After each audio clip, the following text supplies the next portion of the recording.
اس لیے بہت سارے فرعون گزرے ہیں، لیکن قرآن نے جس کا واقعہ بیان کیا یہ وہ فرعون تھا جو بنی اسرائیل کو جس نے غلام بنا لیا تھا اور بہت طاقتور بادشاہ تھا. یہ چونکہ یہ واقعہ جب تک پیغمبروں کا پورا سلسلہ معلوم نہیں ہوگا نا تو بات سمجھ میں نہیں آئے گی. تو بنی اسرائیل کو پھر فرعون سے نجات ملی، صحیح ہے. پھر اللہ نے بنی اسرائیل سے کہا کہ اللہ نے فرعون کو تو خرد غرق کر دیا، اب تمہارے پاس ایک حکومت آئی ہے، ریاست آئی ہے، اللہ کی کتاب بھی آ گئی، اب تم جہاد کرو، اب تم اپنے پرانے وطن جاؤ. وہاں قوم عمالقہ کا قبضہ ہو گیا ہے، جہاں سے یعقوب علیہ السلام کو نکالا گیا تھا نا، بیت المقدس. ادخلوا الارض المقدسۃ التی کتب اللہ لکم، ارض مقدس جیسے اللہ نے مسلمانوں کا مرکز مکہ کو بنایا، ایسے اللہ نے بنی اسرائیل کا مرکز بیت المقدس کو بنایا تھا کہ پیغمبروں کا جائے وطن بیت المقدس ہے، مصر نہیں ہے.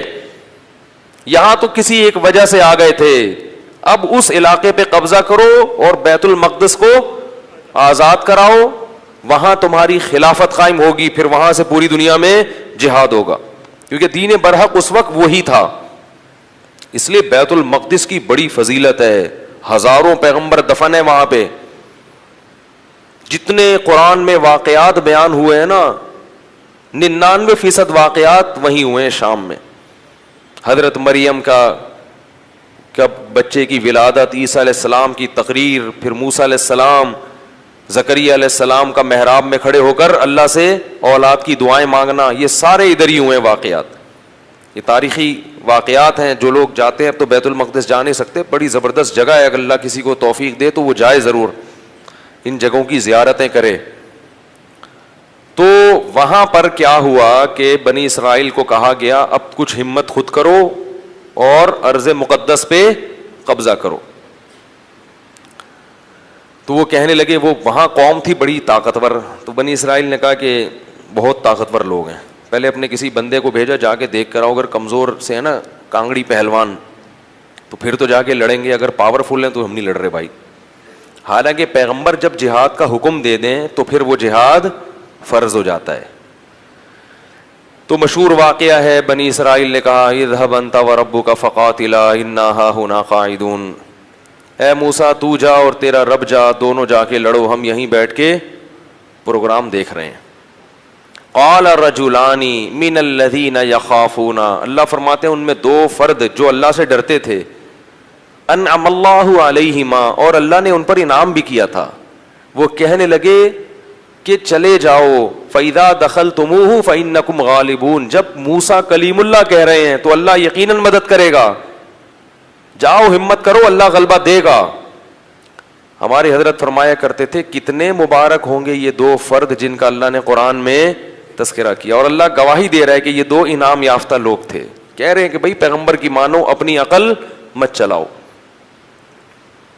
وہ لیکن کہنے لگے نہیں بھائی ہمارے لیے بڑا مسئلہ ہے یار. موسیٰ علیہ السلام کو غضب آیا اور انہوں نے اس مرتبہ دعا مانگی، اے اللہ میں اپنے اور اپنے بھائی کا تو مالک ہوں، ہارون کا، تو ہمیں کوئی حکم دے، ہم نہ کرے تو ہم سے پوچھ، یہ قوم میری سمجھ سے بالاتر، اتنے تیرے انعامات ہوئے، سب کچھ ہو گیا، لاٹھیوں کو سانپ بنتے ہوئے دیکھا، سمندر کے ٹکڑے ہوتے ہوئے دیکھا، فرعونیوں پر مینڈکوں کا، جوؤں کا، آگ کا عذاب، خون کا عذاب، ہر طرح کے عذاب دیکھے.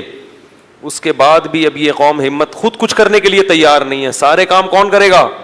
اللہ ہی کرے بس آسمان سے. کم ہمت. تو ففرق بینی و بین القوم الفاسقین، میرے اور اس فاسق قوم کے درمیان اب جدائی ڈال دے، میں نہیں رہ سکتا ان کے ساتھ. بہرحال کچھ عرصہ موسیٰ علیہ الصلوۃ والسلام رہے وادی تیہ میں اس قوم کے ساتھ. اللہ نے کہا کہ اب یہ 40 سال تک یہ علاقہ فتح نہیں ہوگا، 40 سال تک نا یہ میدان میں گھومتے رہیں گے بس.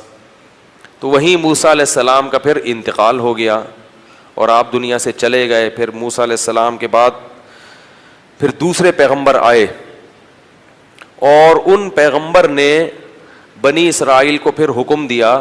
بنی اسرائیل خود کہنے لگے کہ ہمیں آپ جہاد کا حکم کیوں نہیں دیتے ہیں بھائی، ہم بھی کچھ علاقہ فتح کریں ٹھیک ہے، اور ہمیں ہمارے گھروں سے نکالا گیا اور ظلم کیا گیا.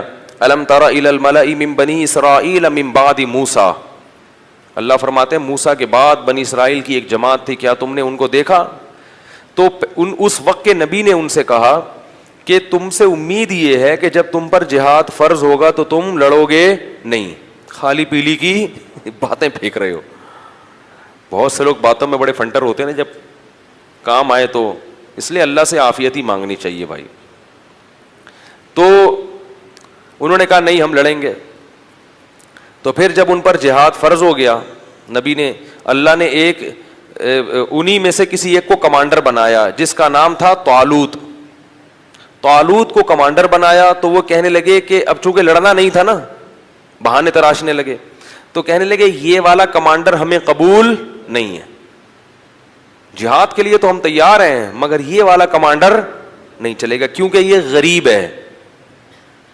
دولت مند آدمی کو ہمیشہ غریب آدمی کی اتباع سے آر محسوس ہوتی ہے. تو طالوت جو تھے نا وہ غریب تھے, اور ان کو پیغمبر نے کیا بنا دیا؟ کمانڈر, اور کہا کہ یہ میں نے اللہ کے حکم سے بنایا ہے لہذا مانو.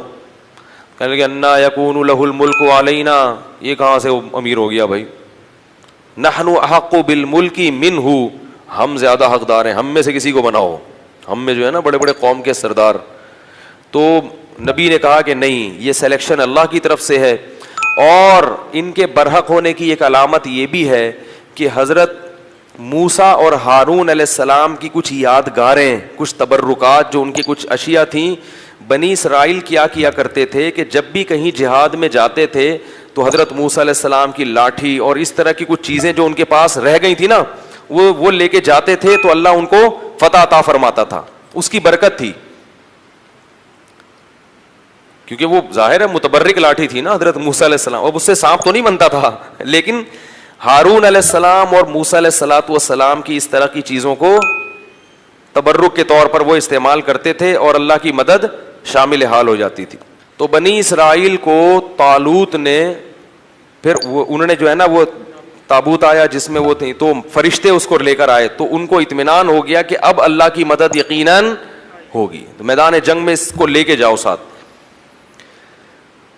قرآن میں آتا ہے کہ جب حضرت طالوت علیہ السلام لشکر لے کے نکلے تو انہوں نے اپنی قوم سے کہا کہ دیکھو لڑائی کیونکہ بہت سخت ہے, دشمن بہت طاقتور ہے اور ہم ہیں کمزور, تو اللہ تمہیں پہلے آزمائے گا, یعنی اللہ کی مدد کے لیے جنگ میں فتح نہیں ہو سکتی, تو اسباب میں تو ہم کمزور ہیں, اللہ تمہیں امتحان کرے گا کہ تم میں تقوی ہے یا نہیں ہے.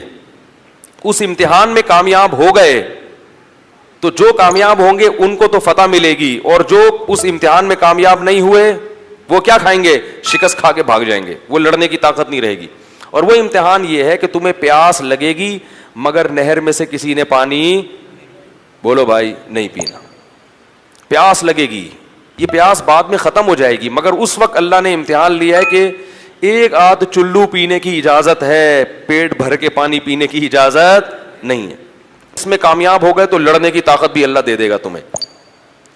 قرآن کہتا ہے جب وہ نہر پار کی ہے نا, فشربوا منہ الا قلیلا منہم, تھوڑے سے لوگ تھے جنہوں نے پانی نہیں پیا, پوری قوم نے پی لیا.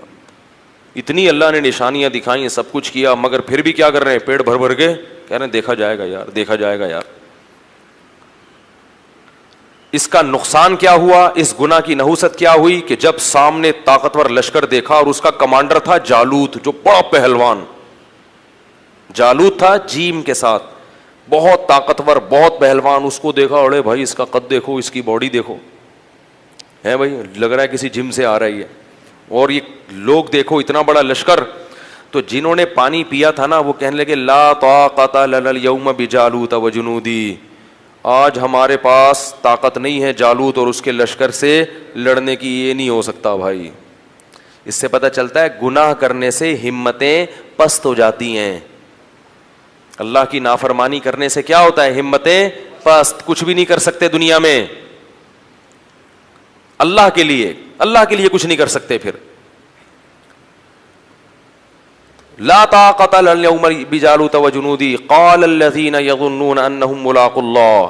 اللہ فرماتے وہ لوگ جن کو اللہ سے ملاقات کی امید تھی کہ ایک دن اللہ کے سامنے کھڑے ہوں گے, اس کا ہمیں بدلہ مل جائے گا, وہ کہنے لگے کہ کم من فئۃ قلیلۃ, دیکھو کتنی ہی بار ایسا ہوا ہے کہ ایک چھوٹی سی جماعت کو اللہ نے بڑی جماعت پر غلبہ دیا ہے. ہمت کرو, کیونکہ پیغمبر کے حکم پہ آئے ہیں ہم. خود سے جب آئیں گے تو دو رائے ہو سکتی ہے نا کہ بھئی صحیح کیا غلط کیا. اب تو اللہ کہہ رہا ہے تو غلط ہو ہی نہیں سکتا, اور اللہ نے ہمیں شکست دینے کے لیے تھوڑی بلایا ہے, تو اللہ غلبہ دے گا. تو اب جب لڑائی شروع ہوئی ہے تو اتنی زبردست انہوں نے دشمن نے حملہ کیا کہ قرآن کہتا ہے کہ یہ جو تھوڑے سے لوگ میدان جنگ میں ڈٹے نا, ان کو اندازہ ہو گیا کہ ہمارے قدم یہاں ٹھہر نہیں سکتے, ہم نہیں ٹھہر سکتے. تو اب اللہ سے دعا مانگ رہے ہیں, ربنا افرغ علینا صبرا وثبت اقدامنا وانصرنا علی القوم الکافرین. کیسے عجیب الفاظ ہیں, اے اللہ ہم پر صبر کو انڈیل دے. انڈیلنا کسے کہتے ہیں؟ جیسے بالٹیاں بھر بھر کے پانی کسی کے اوپر انڈے, ایک تو ہوتا ہے نا ڈالنا, یہ نہیں کہہ رہے اے اللہ ہمیں صبر کی توفیق دے دے, نا نا نا نا, صبر کی توفیق تو چھوٹے موٹے غموں میں ہوتی ہے, یہاں تھوڑا سا صبر نہیں چاہیے. بہت بہت مشکل ہے بھائی, لڑنا بہت مشکل ہے. تو کیا کر کے ہم پر صبر, افراغ عربی میں کہتے ہیں, پانی کہیں سے بھرا ہوا ہو نا برتن میں, وہ پورا آپ کیا کر رہے ہیں کسی کے اوپر ایسے الٹ دیں. ایسے اللہ بالٹیاں بھر بھر کے ہمارے اوپر صبر کو ڈال تو. وثبت اقدامنا, اور ہمارے قدموں کو یہاں پر جما دے, یہاں پہ اکھڑنے نہ پائیں. ہم تجھ سے دعا مانگتے ہیں. وانصرنا علی القوم الکافرین, اور ان کافروں پر ہمیں ہماری مدد کر. کیسا منظر ہوگا, اور اللہ کو اس طرح سے لڑنے والوں پر کتنا پیار آتا ہوگا. اس لیے یاد رکھو جہاد کی بہت بڑی فضیلت ہے اسلام میں. جہاد معمولی عبادت, جو بھی اپنے ملک کے لیے, اپنے دین اور مذہب کے لیے, اسلام کے لیے لڑتے ہیں, ملک کے لیے لڑنا اسلام ہی کے لیے لڑنا ہے, کیونکہ اسلامی ملک ہے. تو جو بھی لڑتے ہیں ان کو معمولی مت سمجھا کرو. جان پیش کرنا اللہ کے سامنے یہ آسان کام نہیں ہے. تو وہ کیا کہنے لگے, اے اللہ تو ہمیں قدم یہاں پہ جما دے اور ہم پہ صبر کو انڈیل دے. اللہ کی مدد آئی. وہ تھوڑے سے, کیونکہ اللہ نے اپنے دین کو باقی رکھنا ہے, یہ بھی ختم ہو جاتے ہیں تو بنی اسرائیل تو گئی. ایک قوم کو اللہ نے ہدایت دی تھی, وہ بھی ختم, تو پوری دنیا تو گمراہ تھی. تو اللہ کام ایمان والوں ہی سے لیتے ہیں. بنی اسرائیل تھے بڑے نالائق, مگر تھے تو ایمان والے تو وہی تھے نا. تو بھائی جیسے مرضی ہیں, اللہ کیا کر رہے ہیں کہ بھائی اب ایمان والے تو یہی ہیں نا, اب کافروں سے تھوڑی لوں گا کام. تو جیسے مرضی نالائق ہیں, انہی میں سے نیک لوگ پیدا کروں گا.